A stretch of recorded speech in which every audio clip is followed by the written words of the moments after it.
Foul Moon Part 4. I accept, Exalver replied, yet I'm no match for my opponent, so I request for a champion. I knew the Night Court's members are just overgrown ticks, but since when do you even accept cowards among your ranks? Inkshallot hadn't tricked Lith on purpose. In his mind, running away from a challenge was something unthinkable. His words wiped the smile off their faces, while Lith's mind finally connected the dots. Wait, does a fight between peers means, of the same rank in the court, or, of equal strength? He asked. The latter, of course.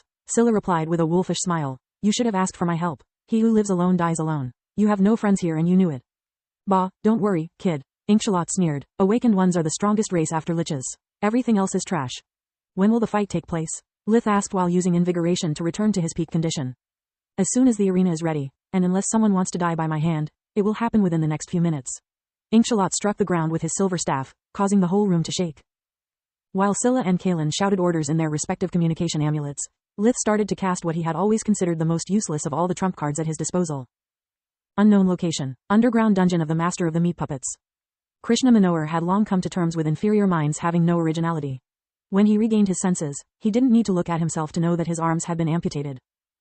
The professor knew his body so well that he noticed how his balance was all over the place the moment he opened his eyes. His waist was chained to the wall, and so were his legs. The room he was trapped in was a marvel in its intricacy. The walls and floor were made of metal, the air was kept thin and dry to the point he kept yawning for oxygen.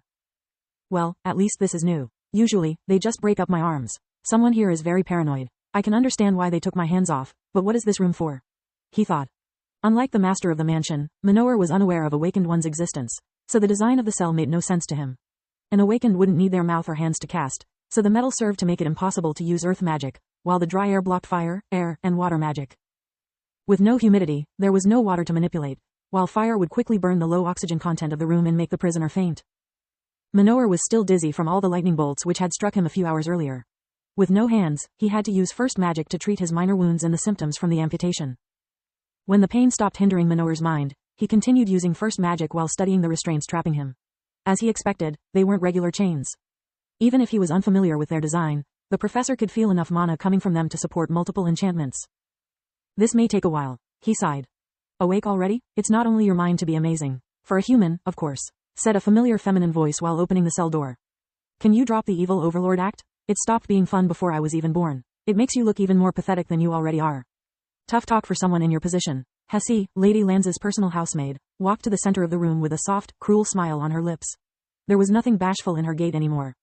She stood as straight as a queen, looking down on Manohar like he was a thief locked in a stockade. I feel ashamed for falling for your act, the professor said. The only excuse I have is that I checked you for both slave items and meat puppets. How did you come up negative to my tests? His professional curiosity was piqued. According to Hessie's personal file, she had no magical talent. Her history was clear and with no gaps. Yet there she was, exuding such strong mana that Manohar's neck hair was standing up. Her eyes were still chestnut, so she wasn't remotely controlled like a meat puppet.